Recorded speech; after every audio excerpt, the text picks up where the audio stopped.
Au chapitre 18 du livre du prophète Ézéchiel, nous pouvons trouver une définition de ce que peut représenter la justice aux yeux de Dieu. Pour résumer, il nous est dit qu'il est important de s'abstenir de toute forme d'idolâtrie, de refuser de pratiquer l'adultère, de commettre des vols ou d'exploiter d'autres personnes. Il est aussi préconisé de faire preuve de solidarité en permettant à chacun d'avoir accès à de la nourriture et à des vêtements.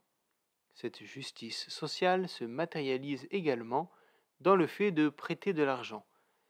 Si la Bible ne l'interdit pas, elle recommande de ne pas chercher à en tirer profit. Voire, il faut même être prêt à effacer les dettes d'une personne qui ne pourrait les rembourser.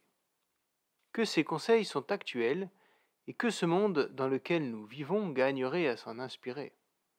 D'après l'Oxfam, les 1% les plus riches de la planète possèdent 2 fois plus que les richesses cumulées de 6,9 milliards de personnes.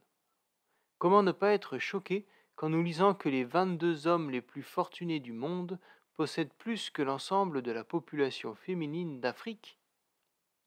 Alors, face à ce constat, il nous est possible de nous convaincre que notre monde est pourri et que les plus riches qui s'y trouvent sont bien égoïstes. Je ne crois pas que nous aurions totalement faux de penser ainsi, mais alors cette phrase de Gandhi peut nous permettre de méditer un peu. Sois le changement que tu veux voir dans le monde.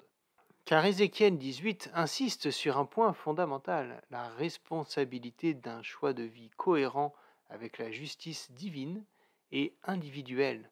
Et c'est individuellement que nous aurons à assumer les responsabilités de nos choix de vie. Alors oui, dans ce monde, il y a des personnes qui sont réellement extrêmement riches. Mais d'après les travaux de l'économiste Branko Milanovic, 97% des Français font partie des 30% les plus riches du monde. Ne sommes-nous pas non plus les grands riches de bon nombre de nos prochains? Alors, qu'attendons-nous pour être le changement que nous voulons voir dans le monde? Car c'est aussi cela, être la lumière du monde et le sel de la terre. Belle journée à vous.